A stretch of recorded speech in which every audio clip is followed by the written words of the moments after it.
뉴스탑10이 뽑은 8입니다. 누구 얘기냐고요? 이게 조국 후보자, 조국 장관 부인 얘기입니다. 지금부터 또 다른 의혹도 하나 살펴보겠습니다. 정경심 교수가 자신의 대학 연구실에서 PC를 반출한 그날, 그러니까 압수수색 바로 받기 이틀 전에 서류 뭉치를 가득 안고 나오는 모습이 포착이 됐습니다.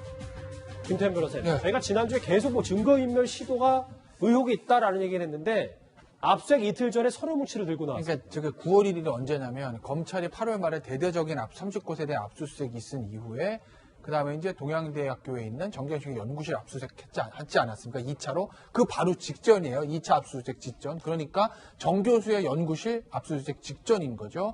자, 보시면 9월 1일 날 왼쪽부터 보실게요. 정경심 교수가 들어갑니다. 거기서 문서가 파일 첩들을 안고 나가요.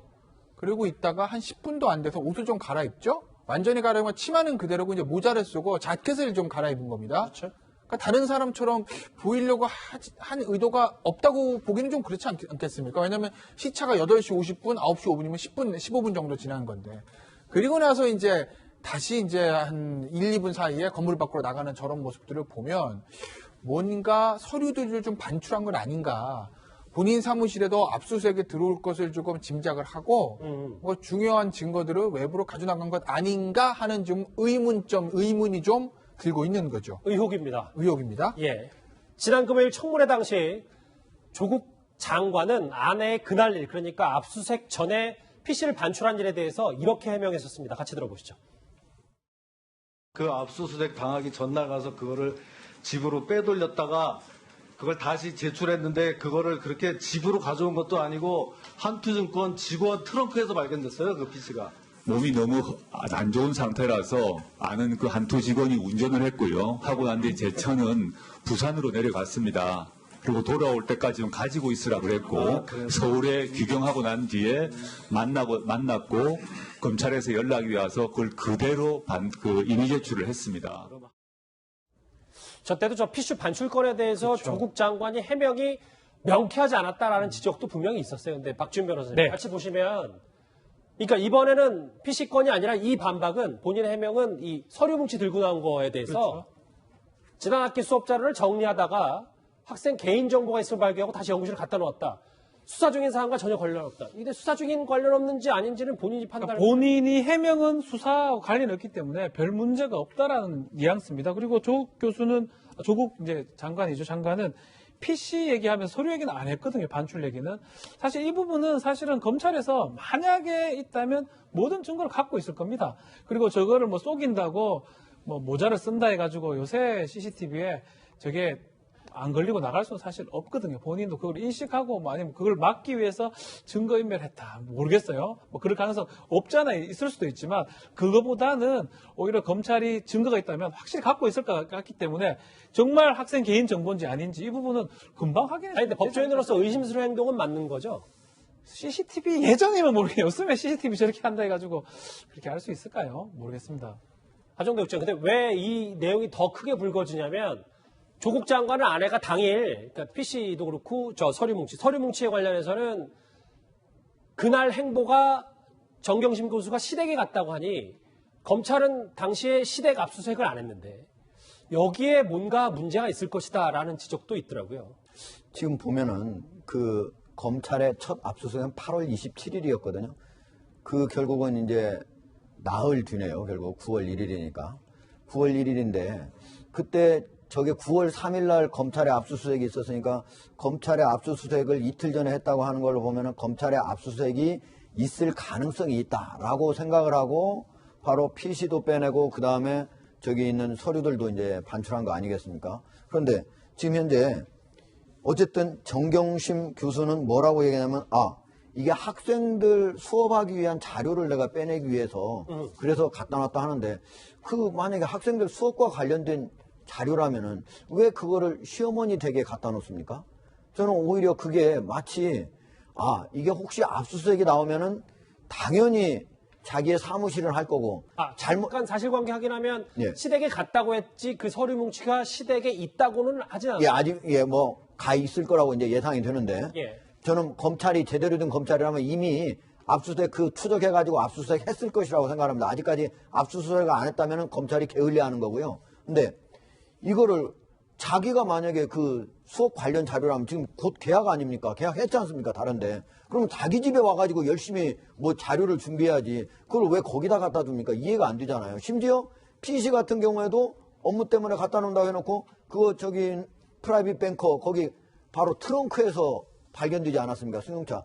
즉 말하면은 그 해명이 실제 행동하고 서로 맞지 않는다. 거기 지금 저기 아까 우리 김태현 변호사가 설명드렸지만 갑자기 10분 안에 변장을 해가지고 변장을 해서 다시 또 가지러 오고 이런 것들은 거기에 보면은 한 번은 상자 서류 한 상자를 가져가고 그 다음에는 백팩에 매가지고 나가고 그 정도 서류가 제가 보기에는 아마도 이번 사건하고 아무런 관련이 없었다고 생각하지만 일반인들은 이번 사건과 매우 관련이 깊은 핵심 서류만 빼간 거 아니냐 이렇게 생각할 수밖에 없다. 한영대 국장 더 하나 여쭤볼 게 조금 더 의혹이 드는 이유가 CCTV가 몇 장면만 있고 곳곳이 삭제됐다고 하더라고요. 그렇죠. 저 CCTV가 사실은 정경심 교수가 114호를 저기 건물에 4호를 쓰고 있거든요. 근데 거기에서 나갈 때 바로 현관 쪽을 비추는 CCTV입니다.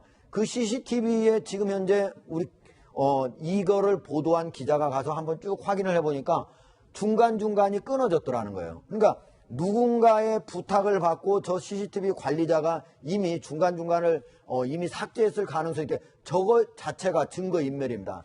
예를 들면은 조국 후보자의 부인 정경심 교수가 자기 자신 거를 뭐 이렇게 가져가거나 뭐 어떻게 삭제하거나 이거는 증거인멸이 안 되거든요. 그리고 조국 후보자가 조국 장관이 예. 동양대 총장한테 이거 좀 이렇게 보도자료 내주고 이렇게 해서 해주시오. 이렇게 해서 그런 것들은 증거인멸이 안 돼요. 왜냐하면 부부기 때문에 가족이기 때문에 제3자거나 원래 증거인멸 돼야 되지만 가족이라 봐주는 거예요. 근데 이거 같은 경우는 CCTV 관리자가 만약에 그거를 부탁받고 삭제했다. 명백한 증거인멸입니다. 지금 수사해야 될 대상입니다. 저는 이제 이 사태를 보면서 좀 이렇게 안타깝기도 하고 그리고 국민을 위해서 진실이 밝혀지기를 바라고 예. 이런 마음에 제가 저희 진영에도 그렇게 쓴소리도 많이 하고 그러는데 지금 하신 말씀들은 제가 볼 때는 조금 시청자들께 과도한 면이 있다고 봅니다. 예. 왜냐하면 그 사건이 진행되고 그게 있었던 걸 드라이하게 전달해 줘야 될 단계지 그것이 뭐 증거를 인멸할 만한 의심이 있다라든가 아니면 뭐 이것이 뭐 어떤 거를 이렇게 뭐 이렇게 확정 짓는 듯한 이런 그 단어를 사용하신다든가 이거는 저는 지금 단계에서는 하면 오히려 좋을 게 하나도 없다고 봅니다. 왜냐하면 아까도 말씀드렸지만 양쪽 진영의 사람들이 전부 다 자기 주장을 하고 있는 거거든요. 알겠습니다. 이럴 때는 자기 주장을 강화하는 것보다는 팩트를 중심으로 차분하게 이야기하는 게 정말 중요하다. 저는 이걸 좀 말씀드리고 싶네요. 아직 번거지를 쓴 채 서류를 안고 나왔음에도 일단 그거는 확증해서 증거인멸이라고 보기는 어렵다는 그렇죠. 말씀이죠. 제가 말하는 거는 증거인멸죄를 범행을 했다는 게 아니고 증거인멸 의혹이 있기 때문에 검찰 수사가 돼야 된다라는 그런 얘기입니다. 알겠습니다. 검찰의 수사가 시작되기 전에 어떤 범죄의 증거가 범죄 혐의가 확정되는 경우는 없습니다. 예. 김태현 변호사님. 그런데 지금 뭐 서류 뭉치 다발로 많이 갖고 나왔다라는 거 그 전에 사실 이 컴퓨터 PC 반출 얘기가 청문회에서도 참 많이 이슈가 됐었는데 근데 당시에 그 PB 그러니까 증권사 프라이빗 뱅커 예. 개인 자산을 관리해 주는 사람이 같이 따라갔다는 얘기가 참 많이 했었는데 그렇죠. 지금도 왜 그 사람이 따라갔고 왜 트렁크에 있었는지에 대해서는 참 의문점이 많습니다. 저걸 요새 많이 인터넷 쓰는 용어로 의문의 일패라고 그러잖아요. 그러니까 저 PB는 어찌해서 그 자정에 거기까지 가서 사실 정 교수 혼자 가서 가져와도 되는 거 아니겠어요? 근데 PB가 어디 저기까지 가가지고 그거를 날랐을까? 뭐 무슨 서버를 가져오는 것도 아니고 그 PC가 무거우면 얼마나 무겁다고. 결국 그것도 정경심 교수가 가져간 게 아니라 그 PB가 차에서 이제 보관하고 있었어요. 근데 PB들이 사실은 고액자산가의 그런 저런 일종의 집사처럼 부탁들 많이 들어주는 건 맞습니다. 왜냐하면 이 PB들이 금융계에 보면요. 오히려 사장보다 연봉 많이 받는 PB들도 있거든요. 왜냐하면 그 PB들의 연봉 체계라는 게 기본급도 있지만 인센티브, 결국 그건 본인이 관리하는 고액자산가가 얼마 정도의 자산을 관리했냐 이거에 따라서 본인의 수입이 결정되기 때문에 굉장한 고액자산가의 부탁들은 PB들이 많이 들어주기 마련이죠. 그러니까 저 한 투의 PB가 정경심 교수의 부탁을 들어주는 건 이해는 가는데 예. 문제는 그 자정까지 가서 그 컴퓨터를 본인이 차에 보관하고 있는 거. 그럼 분명히 PB도 지금 언론 보도를 보면 뭔가 이거 좀 문제가 있는 거라는 걸 인식을 했을 텐데 저렇게까지 했다라고 얘기를 하면 단순한 PB일 수도 있지만 뭔가 그 전경심 교수의 어떤 이 관련된 의혹들에 대해서 잘 알고 있을 가능성입니다. 어제까지. 그것도 배제할 수는 없는 거죠. 알겠습니다.